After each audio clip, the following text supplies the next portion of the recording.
My name is Dr. Andy Wu. I'm a psychiatrist in the Boston area, and today I am going to share some of my thoughts on antidepressants.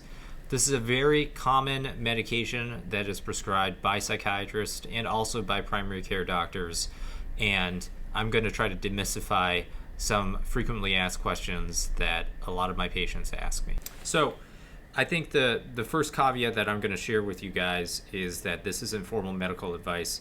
Obviously, the decision to start, stop, change any medications is something that you should talk about with a medical professional. This video is more for educational purposes only. So if you do have a question about medications, please speak to an actual medical professional about this.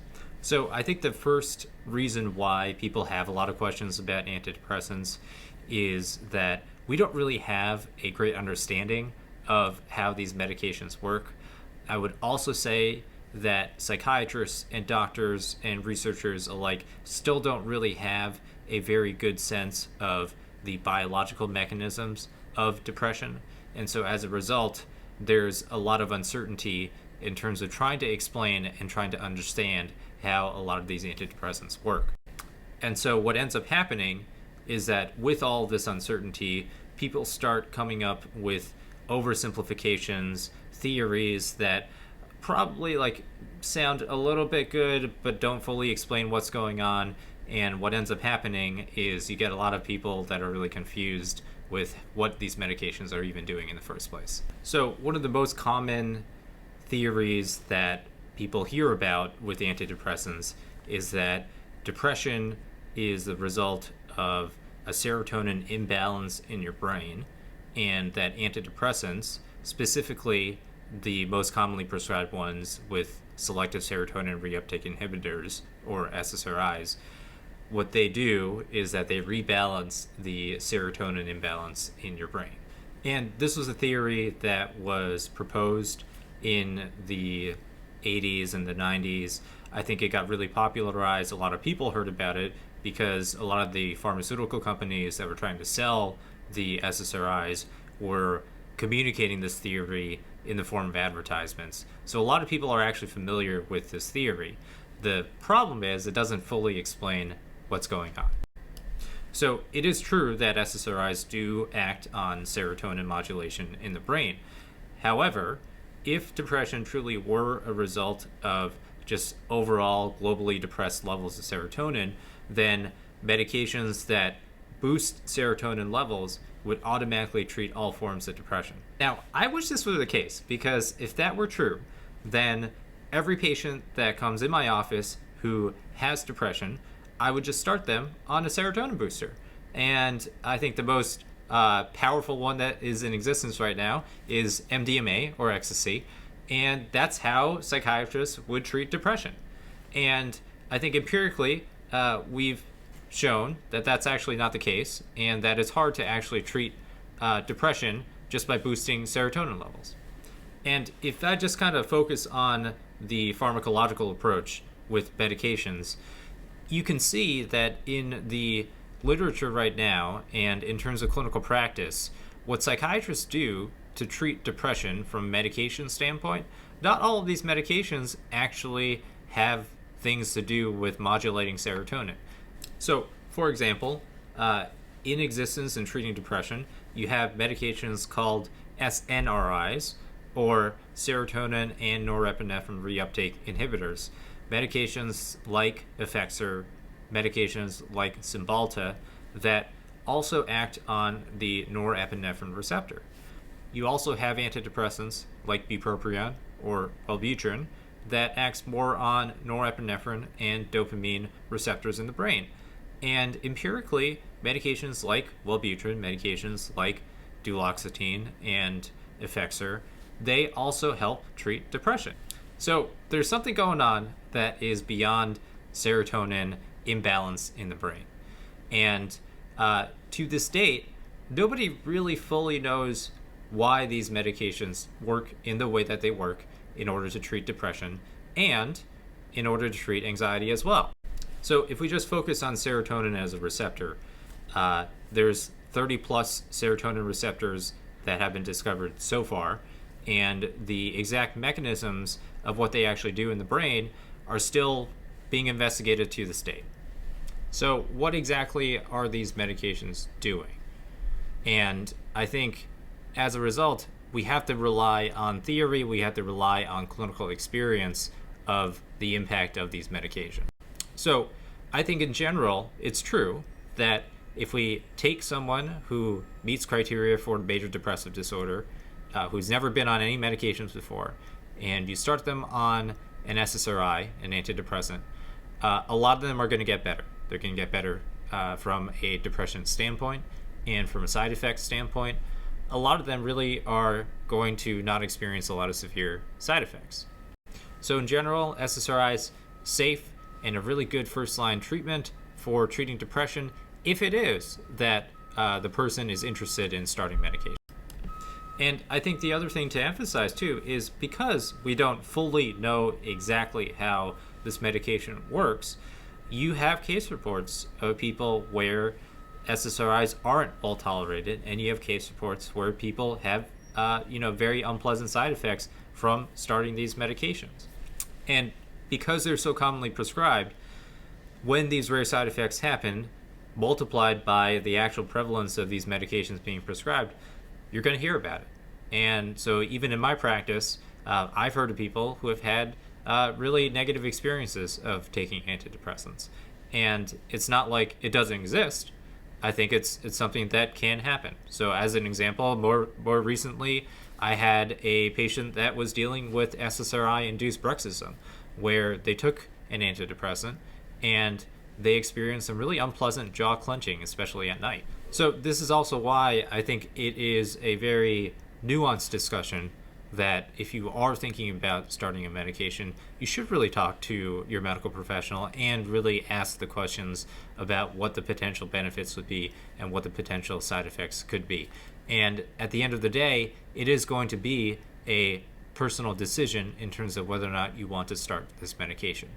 I never try to force anyone to take medications because I know that at the end of the day, it is a very personal decision. Now, in the cases of my patients who are actually interested in taking these medications and could see the potential benefit of starting the medications, how I usually talk to them about how it actually works, if it doesn't necessarily have to do with the serotonin imbalance, is that I talk to them about how it's related to learning. So the best way I try to explain this to my patients is that depression and anxiety, at least in parts, are informed by learned responses in the brain. For example, in the depressed state, you wake up, and immediately when you wake up, you start turning on this sort of carousel in your brain. I'm not good enough. I don't want to do anything at all. What's the point in doing anything and getting out of bed? And when you're in that depressed state, it's sort of a recurring loop in your brain, and it's sort of like a learned response. The moment I wake up, I'm going to turn on this depression circuit, and I'm going to start thinking all of these depressed, dark thoughts. And what the antidepressant could potentially do in this situation is that using a serotonin-based neural pathway, it facilitates learning an alternative pathway. So when you wake up, you start having these depressed, dark thoughts. Your brain is able to say, what if I didn't actually turn this learned response on, and I start creating a different neural circuit? And the person would then actually get out of bed and would actually go about their day, and the brain actually learns from that particular experience of saying, oh, I actually had a day where I may have had these dark, depressed thoughts, and I was still able to do things.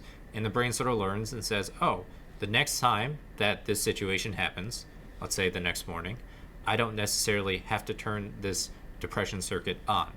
And so with added experiences, the SSRI is able to really reinforce this new alternative learning pathway that isn't directly related to that depression circuit. And so if you actually look up depression and neuroplasticity, antidepressants and neuroplasticity, you're going to find a growing body of evidence that a lot of psychiatric interventions out there, not just SSRIs, can actually facilitate learning and improving neuroplasticity in terms of being able to improve people's mental health. I think oftentimes when I end up sharing this with my patients on whether or not they need to start an antidepressant, they often ask, do I even need to be on an antidepressant at all in order to facilitate learning so that I feel less depressed? And I would actually say that in some cases, no, you don't necessarily need antidepressants in order to feel less depressed, in order to actually create these non-depressed experiences where your brain can learn more from them. I would argue that this is where things like therapy, where a therapist is able to suggest alternative ways in which people can cope with things and alternative ways in which you can think about things and behave in slightly different ways, is how therapy is able to influence the learning pathways of depression. I would also say that you don't even need a therapist in some cases for some people, where if they are able to actually work through some of what they're experiencing and they're able to really open themselves to new experiences and learn from them, they too could also experience some improvement in terms of their depressive symptoms. So I think what's important here is that the severity of the person's condition really is going to dictate what sort of interventions you think about for this particular person. And so there are cases that are more severe in terms of the depression, where the recurring loops and ruminations are really so severe that you do need the use of more aggressive psychiatric interventions like medications, like some of the interventional approaches in psychiatry, like TMS, like ketamine and ECT, in order to achieve a very good antidepressant response. So these are just some of my thoughts on antidepressants and how we can understand how they potentially work and how we can understand how depression impacts the brain. So being a psychiatrist in private practice who sees people struggle with depression, I think it's a very rewarding one, because I have seen a lot of people who have been able to really live their lives with improved depressive symptoms. And at the same time, it's also a very humbling one, because we're dealing with a very complicated condition that we still don't fully understand. And the medications and the treatments that exist for this very complicated condition, we also don't fully understand. And knowing that, and knowing that the medications that I talk to my patients about, and that there's no guarantee, it's a lot of uncertainty that I have to tell my patients about. It's also a lot of uncertainty that I have to also experience. So I think that's part of the humility of being in my shoes, of never really knowing what it is that we're dealing with, and never really knowing how we can truly and accurately predict a medication response. So that wraps up some of my thoughts on SSRIs. In general, a very commonly prescribed medication by physicians for the treatment of anxiety and depression. In general, has benefited quite a lot of people in terms of the prescription of these medications, but as with any medication, a lot of nuance in terms of whether or not everyone would actually benefit from it. There are certain side effects that can be unpleasant that some people definitely do experience. So it's definitely not a medication that you should just universally prescribe everyone who has anxiety and depression. And definitely this is a very individual decision for someone who's experiencing any sort of psychiatric issue to actually start this medication. All right, if you guys have made it this far, thank you for watching this video. I'm going to try to make some more videos in the future about psychiatric medications and just general psychiatric concepts related to therapy and psychiatric diagnoses. So until next time, guys.